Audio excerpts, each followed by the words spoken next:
Filipenses 4, verso 8 diz assim: Finalmente, irmãos, tudo que é verdadeiro, tudo que é respeitável, tudo que é justo, tudo que é puro, tudo que é amável, tudo que é de boa fama, se alguma virtude há, se algum louvor existe, seja isso que ocupe o pensamento de vocês. Amém? Podeis assentar. Meus amados irmãos, é sempre uma alegria poder falar, compartilhar a palavra de Deus, né? E não deixando de citar que não só uma alegria, mas uma responsabilidade enorme, sempre, para todos nós. Estamos felizes. A reunião que a gente ia fazer ontem, faremos na semana que vem, tá bom? Então, conforme eu coloquei aí para os irmãos que estão na diaconia, tá? Ok? Então, na semana passada, a gente precisa retomar esse assunto. Eu estava falando com vocês sobre como que a gente tem que crescer. Em outras palavras, nós estamos falando de como a gente tem que crescer. Crescer em tudo. Crescer na graça, crescer na fé, crescer no conhecimento, crescer profissionalmente. A gente tem que crescer em tudo. Não podemos estagnar, não é? Não é plano de Deus isso. Deus tem um plano especial para o seu povo, e esse plano não significa dizer que a gente não tenha, por exemplo, o direito, ou que a gente não possa prosperar aqui neste mundo. Muito pelo contrário, a gente pode sim prosperar neste mundo. Nós estamos falando disso. Agora, preguei para vocês, ensinei que Jesus lidou com muitos desafios na construção desta igreja, desta igreja que atravessou mais de 2000 anos, esta igreja que resistiu aos ataques dos grandes imperadores, dos algozes, dos inimigos, essa igreja que se expandiu para todos os lugares do mundo. Cresceu, e não só em um segmento, numa área da sociedade ou num nível social. Essa igreja não atingiu só gente, por exemplo, pobre. Ela atingiu gente de todas as esferas, de todos os níveis sociais. Desde o pobre ao rei, ao imperador, né, ao presidente, e assim por diante. Então, a igreja cresceu em números, porque é incontável o número de irmãos, de membros, de crentes em Jesus, de salvos em Jesus, ninguém pode contar, nós podemos contar aqui na igreja. Mas muitos de vocês não sabem, as pessoas que já passaram, não conhecem, nem conheceram as pessoas que já passaram por aqui e já partiram para a eternidade. Já teve gente aqui que partiu para a eternidade, não é? Talvez muitos de vocês não conheceram, pode ter sido antes da chegada de vocês. Então já não dá para contar, não é? Outros passaram por aqui, foram para outros lugares, estão trabalhando em outros lugares. Já não dá para contar. Assim também a igreja de Deus. A igreja se reuniu em uma só vez, no único dia, no mesmo lugar. Só aconteceu uma vez. Onde foi? Pentecostes. Apenas no Pentecostes que a igreja se reuniu de uma só vez, toda de uma só vez, no único dia, no mesmo lugar.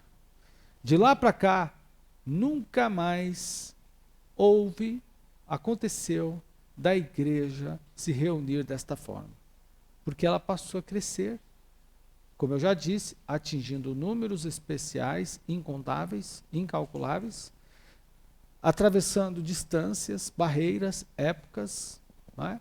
Vocês que já passaram dos 50, lembram, por exemplo, de algumas marcas de produtos que hoje não existem mais. Posso falar, quem aqui ia para a escola e levava na sua lancheira ou comprava lá o Mirabel, por exemplo. Aí, tá vendo? Olha, o Mirabel. Essa turma aqui não sabe o que é o Mirabel, não é? Tem aí uma turma, você não sabe o que é o Mirabel, não é? Tá vendo? Olha lá, o Mateus já comeu o Mirabel? Já. Então, tá vendo? Então tem algumas marcas que começaram, né? Existiu por um tempo, mas depois deixou de existir. Quer ver outra? Vou citar. Eu estou falando isso porque eu estou citando essas marcas. Muita gente aqui provavelmente não conhece, não conhece aquele refrigerante Crush, não é? Olha aí. Quem não conhece? Mas quem conhece? Quem conheceu? Quem tomou? Quem conheceu? Tinha o Crush e tinha o outro lá, o... Hã? Grapete, aí, tá vendo? Muita gente não conhece, né? Tinha a Suquita, tinha o Crush, assim. Então, algumas dessas marcas, escutem aqui. Vejam, duraram pouco. Fizeram sucesso e duraram pouco. Outras continuam, né? Já são mais do que centenárias. Não é? Você pega uma Johnson & Johnson e assim por diante. Ok, mas e a igreja de Deus? Gente, nós estamos falando de nós estamos falando de uma obra, de um trabalho que já dura mais de 2000 anos. E qual é a crise que essa igreja enfrenta? Qual é a crise? Você vai, aqui a gente tem esse templo, quem não conhece, está nos vendo pela rede social, a gente tem essa parte de baixo, a parte de cima e a outra parte que é uma cobertura. Então, nós temos esse templo, mas nós nem sempre tivemos, não é? Nem sempre tivemos esse templo, nós já atravessamos fases difíceis, né, Mateus? O Mateus fez uma memória aí de lembrança, fases difíceis. Ok, mas em outros lugares do mundo que não tem esse templo, então alguém dirá assim, onde não tiver um templo a igreja não vai. Ué, mas e nos lugares onde é debaixo da árvore?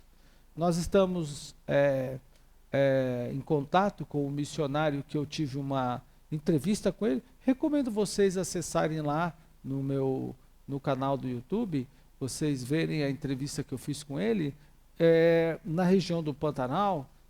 Esse missionário faz trabalho com os índios, em aldeias indígenas. Ele não tem igreja em alguns lugares que vai. É uma árvore, é debaixo da árvore. E ele está há anos ensinando embaixo de uma árvore. Entende? E aí, mas então o prédio impede a igreja de crescer? Não, a igreja cresce sem prédio. A igreja cresce sem prédio, ela cresce sem dinheiro. Começa o cara a pregar, e ele vai juntando pessoas. Então, qual é a crise que a igreja enfrenta? A igreja de Jesus, que impede a igreja? Ela atravessou todos os planos de governo, plano econômico, moedas, alta, baixa, não sei o quê, línguas, idiomas e assim por diante. Então, não há crise para a igreja. Há crise para nós. Por que para nós? Nós, como uma organização institucional inscrita no CNPJ, porque a igreja é uma instituição inscrita no CNPJ, ela sim pode entrar em crise. Mas a igreja, o corpo místico de Deus, ou seja, que é composto de crentes de todos os lados do mundo, aqueles que aceitaram Jesus nascido de novo, essa igreja não entra em crise jamais. Ela não depende de nada disso. Você faz parte, eu faço parte, Abraão faz parte, Isaac fez parte, né? E assim todos os outros que acreditaram em Jesus, Paulo faz parte. Mas Paulo não está aqui conosco, está na igreja triunfante, mas faz parte da igreja de Deus, de todos os tempos. Então, esta igreja não entra em crise, irmão. O crente vai preso, ela não entra em crise. É degolado, não entra em crise. Ela não acaba. Nunca. Como eu disse, a instituição jurídica, a Assembleia de Deus, Ministério de Interlagos ou qualquer outra igreja, inscrita num CNPJ, sim, essa entra em crise. Porque é uma sociedade, é uma organização humana que Deus nos preparou, nos deu a oportunidade de fazer. Mas a igreja invisível de Deus, jamais. E ela cresce. Então, continua crescendo. Na China não pode ter igreja, mas tem crente. Na Índia não pode ter igreja, mas tem crente. No Paquistão não pode ter crente, ter igreja, mas tem crente em Jesus. Nos países muçulmanos não podem ter cristão, mas tem crente. Na Palestina não podia ter tanta liberdade assim para se cultuar a Deus, embora tivesse uma ou duas igrejas lá, mas tem crentes. Não é? Todos os lugares do mundo tem. No Afeganistão tem crente, não pode ter igreja, mas tem crente. Lá onde estão os terroristas do Talibã, do Estado Islâmico, não pode ter crente, não pode ter igreja, mas tem crente. A igreja cresce de forma acelerada. Ela atravessa barreiras, ela avança, vai para todos os cantos do mundo e glória ao nome do Senhor por isso.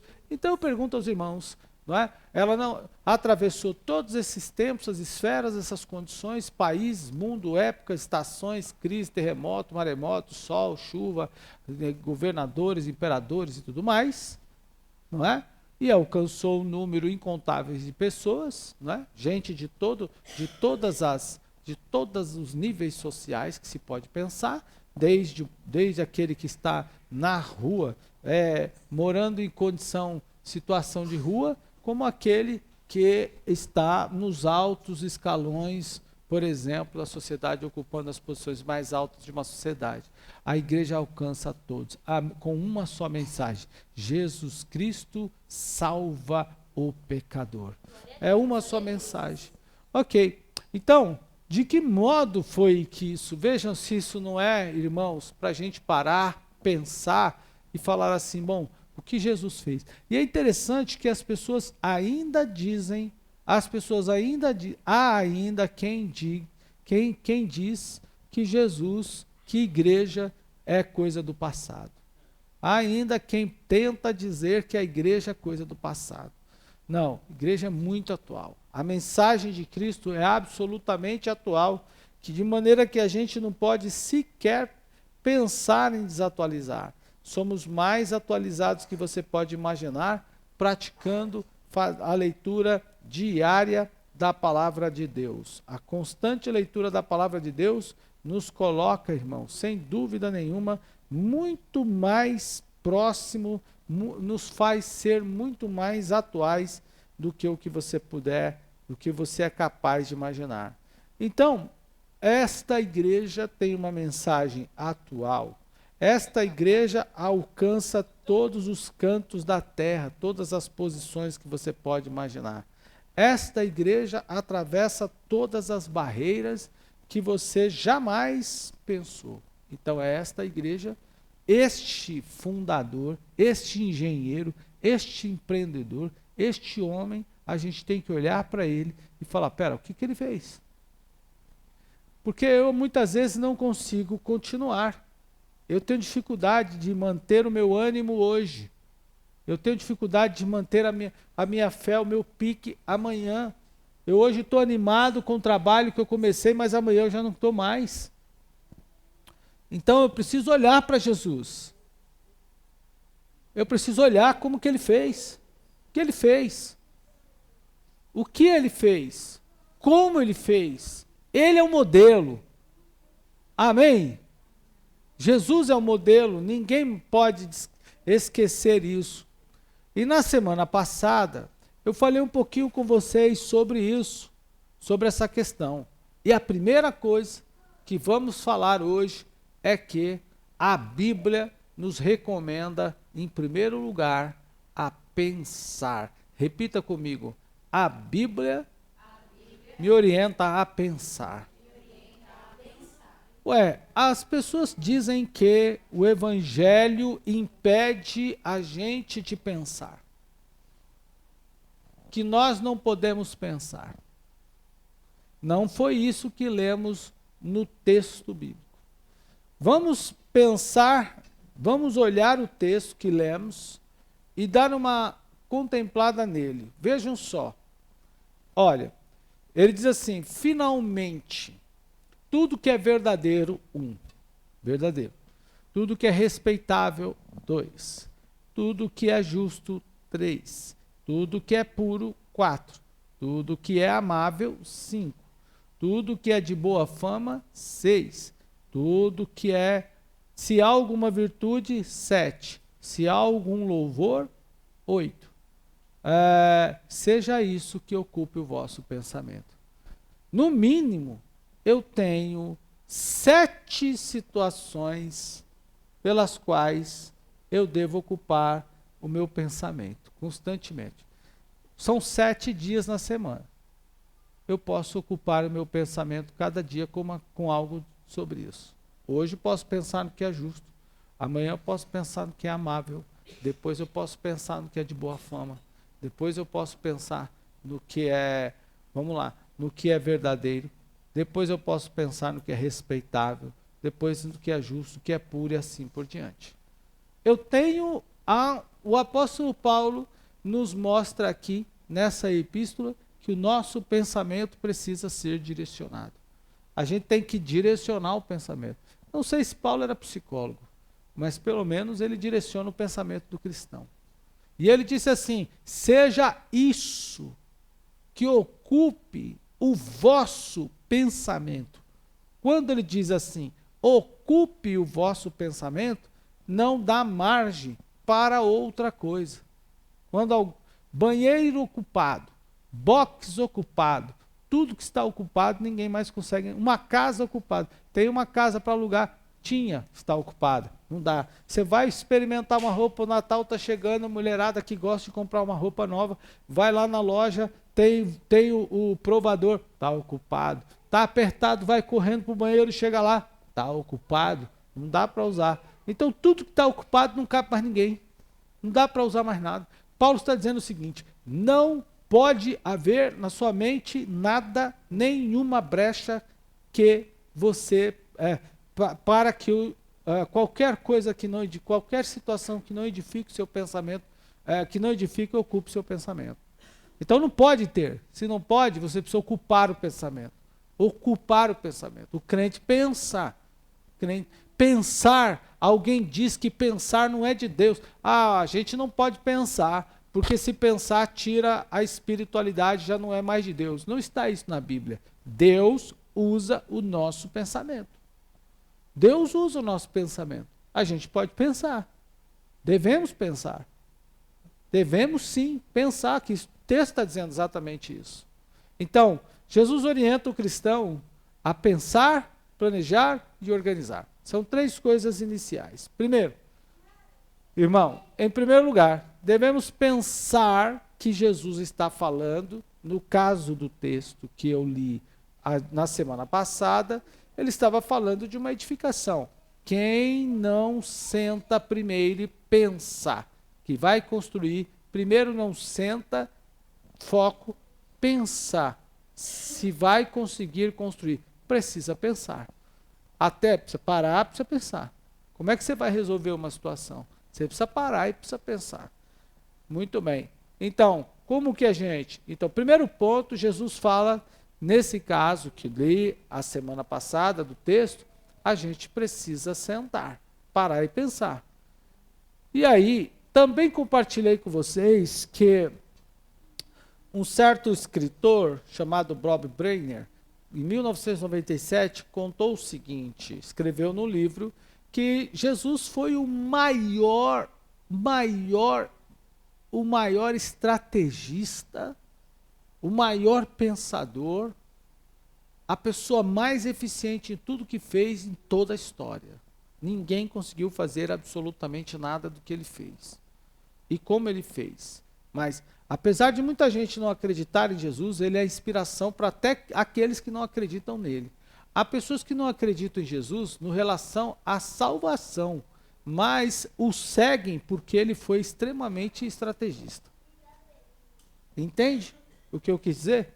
Há pessoas que não acreditam em Jesus no tocante à salvação. Isso eles deixam para lá. Mas o seguem no que diz respeito à construção de algo muito bem feito, planejado e duradouro. A igreja, ninguém conseguiu superar a igreja até hoje.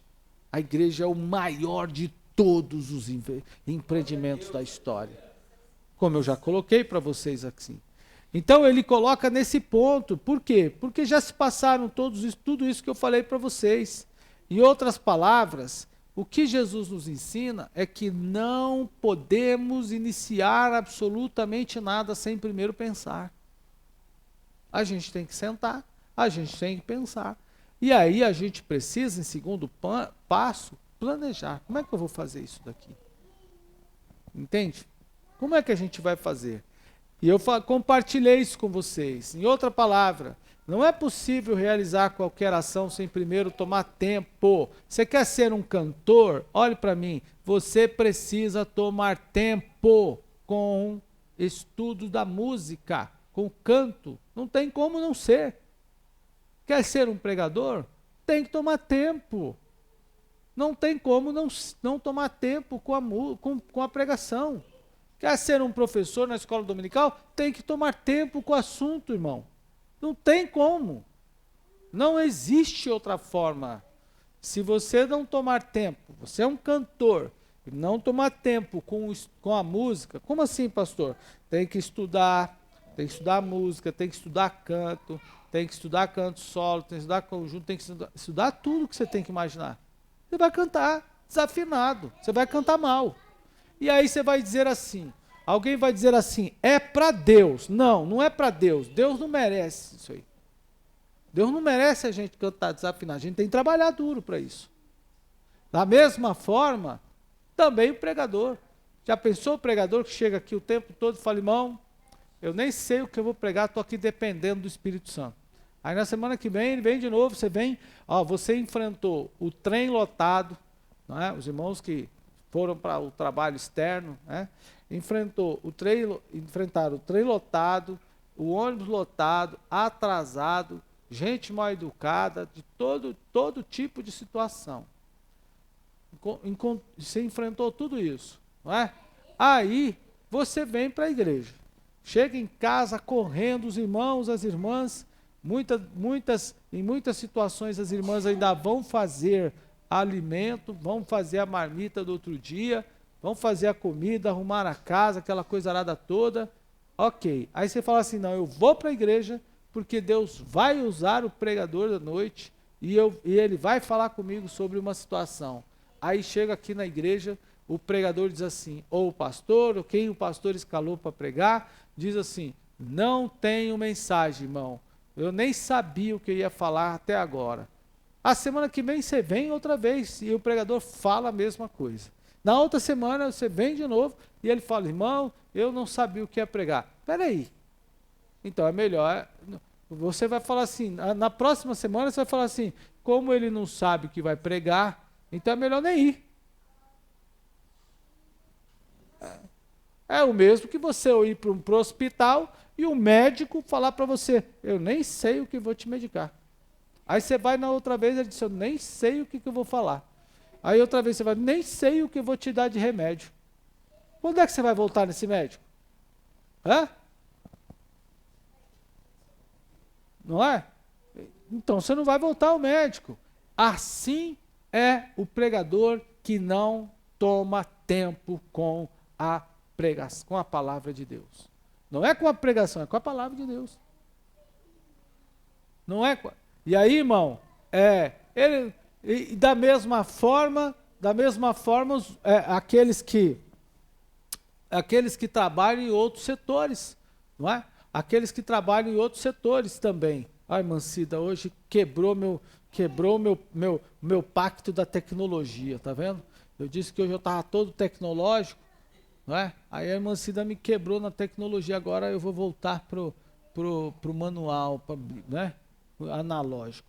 Então vamos lá, irmão. Olha só, o que a gente tem que pensar? Qualquer outra pessoa, o camarada que lida com o som aqui, olha só, ele precisa tomar tempo com o assunto. Ele tem que saber o que é esse botão, o que é esse sinal de grave, sinal de médio, sinal de agudo, tem que achar esse som, tem um barulho aqui, tem que estar dando ruído. O que é isso, o que é aquilo outro. Assim acontece. Semana passada, vejam bem, na semana passada, os irmãos estão acompanhando lá o nosso trabalho no ADMI Cash, está uma benção, graças a Deus. Estamos crescendo. E aí eu tinha comprado alguns equipamentos para mim. Já vinha comprando lá atrás, para fazer o meu trabalho, como eu já estava fazendo. Ok. E aí chamei os irmãos, falei, vamos fazer um podcast, vamos começar. A gente vai ter um estúdio aqui na igreja, olha bem, nós vamos ter um estúdio aqui na igreja, então vamos pegar o meu estúdio e vamos colocar esse podcast dentro do meu estúdio, depois a gente leva para a igreja. Quando a gente levar para a igreja, já tem um formato, uma cara e assim por diante. Ok. Só que eu tenho um equipamento que tem um porte. Eu sou meio enjoado para som, para áudio, não é? Menos para vídeo, mas sou enjoado também. Mas muito mais para áudio. Sou muito. E aí, fui ajustando meus equipamentos de áudio. Perfeito. Deixei parecendo áudio, para mim, parecendo áudio de Rádio Bandeirantes, por exemplo. Coisa boa, meu. Só que agora, para fazer o podcast, não dá igual. O dinheiro não dá, né? Não dá, então vamos misturar as coisas aqui. Ok, não dá para misturar as coisas, então não dá. Aí reduzi, então, tirei o meu de ali e coloquei tudo igual, né? Também ficou muito bom. Bom, vou tirar o meu aqui, deixo ele fora desse sistema e coloco os outros, ficou tudo igual. Mas a semana passada, estava ouvindo o nosso trabalho, escutei um barulho. Escutei um barulho lá. Escutei um ruidinho,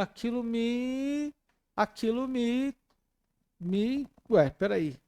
Tudo bem, passou, porque foi ao vivo e tal, então eu sentei. Levei 3 dias para descobrir o que estava acontecendo. 3 dias para descobrir o que estava dando aquele chiado. Como eu não sabia resolver, tem que tomar tempo. Fui até a Santa Efigênia, fui procurar as pessoas que entendem do som. Fui conversar com os colegas lá que me vendem equipamento. Olha, vê isso, faz aquilo outro, muda de lugar, muda a tomada, tira dessa tomada, põe na outra. Ah, pastor, não acredito que o senhor fez isso. Fiz. Ué, fui fazer. Até que voltei, fiz uma relação de coisa, passei 3 dias fuçando, fuça daqui, fuça dali, fuça de lá, até que eu achei o problema. Tem que tomar tempo com o assunto. Ninguém consegue nada se não tomar tempo com o assunto. O que é tomar tempo? É gastar tempo, é sentar, é pensar, é investir. Irmão, olha, não dá para o sujeito... A gente erra na pregação. Não devemos, mas erramos. Temos o dever de não errar. É inadmissível errar, mas erramos, mesmo assim. Mas imagine, por exemplo, vocês viram aí, há pouco tempo atrás, a cantora Vanusa foi cantar no Maracanã o hino nacional e errou lá na frente do Papa, né? Eu não lembro se foi o Bento XVI ou se foi o João Paulo II, mas isso lá atrás. Ela errou. Errou uma vez, errou 2 vezes. Agora na Fórmula 1 a cantora também nem sabia o hino. A cantora agora na fechamento da Fórmula 1 nem sabia o hino nacional. Uma vergonha uma cantora não saber cantar o hino nacional. Ah, ela nem ensaiou. Passou uma vez, assim, deu aquela passadinha só, nem ensaiou. Se tivesse frequentado a escola do tempo que a gente tinha que cantar o hino nacional todo dia, todo dia. Quem frequentou a escola aí que tinha que cantar o hino nacional todo dia? Com certeza sabia. Tem que tomar tempo com o assunto, irmão. A mesma coisa o cantor, o obreiro. O obreiro não pode não saber cantar o hino, o 15, o 20, o 25, o 1, o 2, o 3. Canta o hino, não sabe cantar. Como é que começa? Como é que essa letra? Eu não sei. Pelo amor de Deus, tem que tomar tempo com o assunto. Repitam comigo. Preciso parar e tomar tempo com o assunto. Tem que parar. Que ensaiar, tem que fazer aula de canto, fazer curso de teologia, canto para quem canta, teologia para quem prega e assim por diante. Tecnologia aí como é o nome do curso mesmo? É mixagem, né? Não, não é mixagem. Aquele que você foi fazer lá, que vocês foram fazer? Sonoplastia para quem opera aqui no som, edição para quem trabalha com edição. Tem que fazer. Ah, pastor, não posso pagar. Tem na internet. Tá lá na internet. O tempo todo aí tem gente dando aula de graça. Mas é isso, inicialmente, que a gente tem que pensar. A gente precisa parar, pensar em como vamos fazer. Jesus é o nosso modelo. E eu falei com vocês também, e aí daqui para frente eu continuo, dou sequência à mensagem, que Jesus não teve medo do lugar. Irmão, lugar não é problema para ninguém. Principalmente para quem crê e toma tempo e pensa e busca. Certa vez eu vi uma história, que eu não sei se é verdadeira, numa guerra, as pessoas estavam sem machucado, estavam com machucado e não tinha como sarar as feridas, como estancar, começaram a enrolar panos e assim por diante. Então, dois irmãos pensaram em desenvolver uma espécie de curativo. Aquilo virou o que você tem na sua casa, que eu tenho até hoje, que é o band-aid. Você precisa parar, pensar. Entende? Então a gente precisa parar. Então sabemos que Jesus vai para Galiléia, ajunta pessoas piores, como eu preguei ali a semana passada para vocês, mas ele gastou tempo com essas pessoas. Jesus não fez isso por 3 anos e 43 dias, discipulando as pessoas? Não foi isso que eu acabei de falar? Que a gente precisa tomar tempo? Que a gente precisa investir? Então, ele tomou tempo com os discípulos por 3 anos. Os discípulos ficaram com ele, passaram dia, passaram períodos, passaram muitas horas com eles. Foram 3 anos. Depois, ele, irmão, lidou com toda a descredibilidade que os discípulos tinham. Pense no que é ruim você não acreditar em você mesmo. Quantos de vocês estão aqui não acreditam em vocês mesmos? Não acreditam que você vai ser feliz? Fizeram essa pergunta para mim no domingo lá no podcast, eu respondi. Qual foi a minha maior dificuldade? A insegurança. Será que eu vou dar certo? Essa é a pergunta. Será que eu vou dar certo? Será que você pode confiar nesse trabalho que eu vou atender? Isso me acompanhou no trabalho, isso me acompanha na igreja, me acompanhou na igreja, me acompanhou nas entrevistas que fui fazer. Quando as primeiras entrevistas, eu me lembro que fui fazer uma primeira entrevista, um amigo, na época trabalhava no Lava Rápido. E eu queria trabalhar de office boy, era o negócio da época ser office boy. Não é? Então eu pegava o ônibus, os meus colegas tudo arrumadinho, bonitinho e tal, entende? Não levava marmita, falando de ticket, aquela coisa toda, e eu, a maleta, nunca gostei de comer marmita, né? Nunca gostei de levar. Então, eu comendo marmita, nada contra, né? Muita gente gosta, nada contra, eu que era chato mesmo, né? Aí, chegava lá no trabalho, tinha que trocar de roupa, passava o dia todo lavando o carro, nada contra quem faz, mas era a vaidade daqueles dias. Quando chegava na hora do faz-me rir, né? Os meus colegas tudo bem, ganhando melhorzinho, e eu ganhando, como cantava lá o sujeito lá, né, que o dinheiro não dava. Aí eu fiquei, conversei com um colega meu, amigo meu, de infância, desde aquele período, ainda hoje é. Ele falou, ó, tá precisando de um boy lá na minha empresa, vai lá fazer uma entrevista, eu vou indicar você para ir. Até lembro o nome da empresa era Cota. Aí eu fui lá no Café Solúvel fazer a entrevista. Quando cheguei lá para fazer a entrevista, o entrevistador me perguntando: você sabe ir a transitar por São Paulo? A insegurança me pegando lá. Sei. Parecendo um gatinho miando. Sei. Só respondia isso. Sei, sei, sei. Irmão, não me contratou a empresa. Aí o meu amigo veio falar comigo.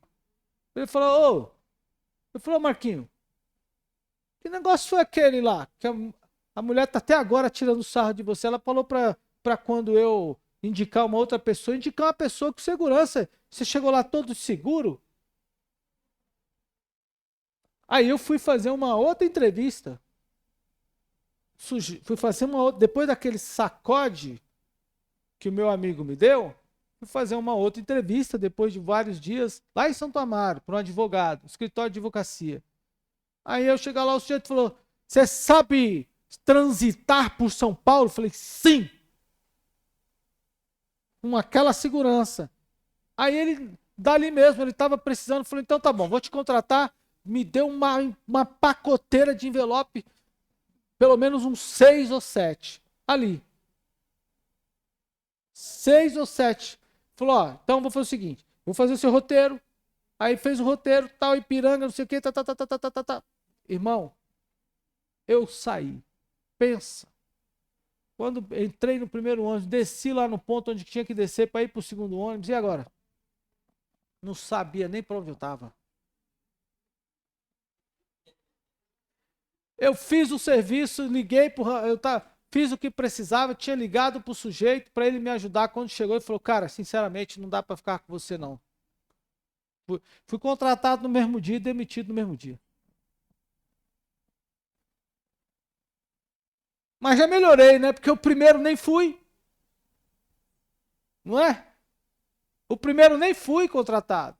No segundo eu fui contratado e fui demitido. No terceiro arrumei um trabalho. Meu amigo, o irmão da Cláudia, arrumou um trabalho para mim lá na Avenida Santo Amaro, de office boy.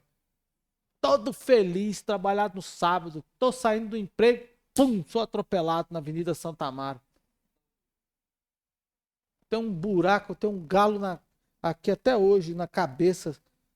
O carro me pegou com força lá. Por Deus não me matou. Até que Deus me abençoou. Então, irmão, o que Jesus está dizendo? Jesus trabalhou as pessoas. Ele trabalhou os discípulos. Os discípulos tiveram fases na vida dos discípulos de dar errado. Olha lá, os discípulos expulsando o demônio e deu errado. O pai de família, com o menino endemoniado, correndo para um lado para o outro, levou para os discípulos. Você é discípulo de Jesus, você vai resolver o problema para mim. Aí entregou o menino para os discípulos não conseguiram expulsar. Aí o rapaz falou: seus bola murcha, foi falar com Jesus. Olha como o cara chegou lá falar com Jesus. Vocês já viram isso aí? Como que ele fez? Ele diz assim: ó, mestre, o demônio pega o meu filho, sacode, agita, ele fica todo perturbado. O senhor pode curar ele? Foi assim que ele falou? Não. Ele disse assim: ó, o demônio pega o meu filho, agita, ele fica violento, faz um serelepe. Eu trouxe ele para os seus discípulos e eles nada puderam fazer. Fizeram nada. Aí, em outras palavras, eles não conseguiram resolver o problema. Bola murcha. Já pensou? Estou falando. Foi o mesmo que é o mesmo que quando você chega. Tem irmão que ama gerente da loja, gerente do banco, né? Quem é o gerente? Não é? quero falar com o gerente. A mesma coisa que aquele homem fez com Jesus. Quero falar com o gerente, quero falar com quem resolve. A mulher que a mulher que foi atrás de Eliseu porque o filho dela estava morto, Eliseu tirou o bordão e falou assim: vai lá, Geazi, coloca o bordão no menino. A mulher falou: que? De jeito nenhum. Esse bola murcha aí não vai, não. Vai o senhor. Como é que você se sentiria diante de uma situação como essa? De já ter tentado e dado errado? Ter feito alguma coisa e dado errado? Quantos já desistiram? T.L. Osborne, Dr. Osborne já partiu para o Senhor, foi um pregador do século, aliás, do nosso século, né? Século passado, mas morreu aí agora nos anos 2000. O T.L. Osborne, ele conta o seguinte, veja bem, o que aconteceu com ele. Ele se preparou para as missões, queria ser um missionário e se casou e foi para a Índia. Parece que foi na Índia. Foi fazer um estágio de 5 anos na Índia. Ele disse, irmão, que nesse período de 5 anos não conseguiu ganhar uma só alma. Além de não ganhar uma alma, além de não conseguir ganhar uma só alma, e nem quem passasse perto, nem perto de ganhar uma alma, nem alguém que quis seguir, ainda foi humilhado pelos feiticeiros e bruxos que ele encontrou no caminho. Foi humilhado pelos feiticeiros, pelos bruxos que ele encontrou no caminho. Voltou para os Estados Unidos. A base missionária dele era lá em Tulsa, Oklahoma, né? Acho que é isso mesmo. E aí foi estudar e orar. Estudar e orar é o quê? Tomar tempo com as. Foi estudar e foi orar, foi consagrar. Ele disse que passou a contemplar a ouvir os pregadores no estudo, nesse tempo. Ele orava, estudava a Bíblia junto com a esposa, consagrava, ele ia para as conferências que estavam acontecendo nas proximidades onde ele podia ir, mas ele não ia lá só para adorar a Deus, ele ia para ver tecnicamente como que os pregadores trabalhavam. Como que os pregadores trabalhavam, a pregação, como era feita. Ele fez uma análise sobre tudo isso. Até o momento da oração, até o momento em que os pregadores de sua época, daquele período que ele estava estudando, oravam pelas pessoas. Como faziam? Então, ele disse que depois de tempos, ele começou a estudar a postura dos pregadores, a fala, a pregação, como que era a pregação, se a pregação era rebuscada, se a pregação era muito cheia de rabisco, se a pregação era simples. Ele passou a estudar cuidadosamente isso. Como fazem os músicos? Os músicos olham tecnicamente, um outro. Cantor, olha a técnica dessa. Esse final de semana que a gente teve lá o evento da marcha, os cantores ficavam olhando aquele cantor Robson Monteiro fazer mandar a voz lá para cima. Os cantores ficavam impressionados com aquilo. Estavam olhando tecnicamente o sujeito fazer. Tem que tomar tempo com as coisas. Então, o Osborne disse que ao ver um pregador, depois de e vendo aquilo, e fazendo suas análises, e se comparando como que ele agia, porque ele estava com aquela frustração de 5 anos que estava errado aquilo para ele. Então ele estava num culto e o pregador chamou uma pessoa que era cega, era surda. E ele disse assim: olhei detalhadamente como aquele homem fez, o que pregou, desde a hora que chegou. Está relatado num livro dele. E então ele disse: o pregador, o gesto, a gesticulação, tudo. E ele passou muitos anos em oração. Depois de um dia, quando ele foi fazer a sua primeira pregação, já certo de que a partir dali ele estava pronto para servir a Deus. E no culto tinha um surdo. Ele revisou a sua pregação, o seu estilo, revisou a estrutura do seu sermão, a forma, ele revisou tudo. Ele revisou tudo, ele refez, ele disse: olha, reformulei todo o meu ministério. Eu quero ser bem-sucedido. E aí, nesse culto, ele chamou essa menina para frente e ele disse, está no livro dele, fiz exatamente como o pregador não ensinou, mas fez. Mas eu aprendi. Foi o primeiro milagre que Jesus operou na vida de T.L. Osborne. Ele disse: olha, quando fiz o que eu aprendi, que tirei os dedos do ouvido daquela pessoa e que ela escutou, irmão, o ministério dele cresceu, expandiu, foi para todos os lados do mundo, pregou para multidões, muitas pessoas foram curadas, chegaram até Jesus.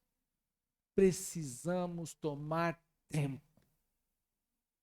Jesus, quando foi ao céu, disse aos discípulos: olha, fiquem mais um tempo em Jerusalém. Agora como? Orando. Paulo teve que tomar tempo com oração, com os discípulos, para ouvir falar, para ouvir mais sobre Jesus. Tempo, repita comigo: tempo. Não tem como a gente pensar em crescer ministerialmente, em fazer qualquer ação para Deus, irmão, ser bem-sucedido, se a gente não tomar tempo. É claro que a gente vai se ajustando daqui, vai melhorando dali, vai melhorando da colar, vai melhorando, mas é assim que funciona. Então, Jesus fez desta forma. E aí, o que eu quero compartilhar com vocês e já caminhar para o fim da nossa pregação nesta noite, é que quando a gente toma tempo, a gente começa a melhorar até o projeto que a gente está empenhado, irmão. Tudo vai ficando melhor. A gente vai criando mais facilidade, vai criando mais acesso e assim por diante. E aí o John Maxwell, um pregador, ensinador também, escreveu uma história interessante que eu quero compartilhar com vocês. Ele diz o seguinte: John Maxwell escreveu que o cristão deve 1. Pensar, 2. Pensar, 3. Pensar, pensar, pensar e pensar. Repita comigo: pensar, pensar e pensar. Ocupar o pensamento. Aí ele diz assim, conforme está em Filipenses capítulo 4, versículo 8. A mente do crente, o pensamento do crente precisa trabalhar o tempo todo. Precisa trabalhar o tempo todo. Então, o que ele escreveu? Ele disse que se o cristão não investir tempo no projeto da sua vida, com certeza não terá sucesso. Falando daqueles que têm, por exemplo, a mente de Cristo, vamos lembrar que o apóstolo Paulo disse que nós temos a mente de Cristo. Se eu tenho a mente de Cristo, eu posso pensar, sim ou não? Se tem a mente de Cristo, eu posso pensar ou não? Oxe. Então ele diz o seguinte, falando daqueles que têm a mente de Cristo, ele apresenta 2 exemplos de pastores que expuseram seus desejos de construir um templo para diferentes números de pessoas. O primeiro pastor disse que só podia construir um templo para 100 pessoas, enquanto um segundo disse que poderia construir um templo para 500 pessoas. Quando o segundo pregador, pastor, disse, eu posso construir um templo para 500 pessoas, o primeiro questionou, por que você pode construir para 100 e você pode construir para 500 e eu só consigo construir para 100? Então, o que ele escreveu? Ele escreveu exatamente o que está, ele respondeu exatamente o que está em Provérbios 23, versículo 7. Vamos ler Provérbios 23, versículo 7 e vamos entender o que está dito lá. Olha só, Provérbios 23, verso 7. O que diz o texto? Quem encontrou? Deixe-me ver se eu não marquei errado, né? Porque a gente acaba, às vezes, errando, mesmo conferindo, a gente erra. Ele diz o seguinte, 23, verso 7. Porque como imagina a tua alma, assim ele é. Ele te diz, come e bebe, mas o teu coração não está contigo. Em outras palavras, o que você pensa, você será. Você será o que pensa. Você é o que pensa. Então, aonde você pretende chegar? Essa é a pergunta. Ministerialmente falando, como cantores, como músicos, como pastores, como obreiro da igreja, onde vocês querem chegar? Irmão, como quem está fazendo um negócio, como um trabalhador, como um empreendedor, como um dono de um negócio, aonde você quer chegar? Se você não sabe onde quer chegar, como é que você vai? Para onde vai? Vai igual o bêbado que entrou no elevador e a assessorista perguntou qual andar. Ele disse qualquer um. Por quê? Já errei o caminho mesmo, não sei nem onde eu estou. Já errei o caminho, errei o prédio, não sei onde eu estou, então qualquer andar tá bom. Não, irmão. Nós precisamos saber para onde queremos ir. Quando se fala disso, então eu compartilho com vocês e aqui concluo. Em relação à igreja, olhe para mim, temos que crescer na graça. E o que é isso, pastor? Precisamos ter muita comunhão com Deus. Aleluia! Quantos querem ter intimidade com Deus? Diga glória ao Senhor. Segundo, precisamos crescer no conhecimento. Conhecimento bíblico, conhecimento cultural, conhecimento musical. Precisamos crescer na graça e no conhecimento. E que Deus nos encha de sua alegria e do seu Espírito Santo.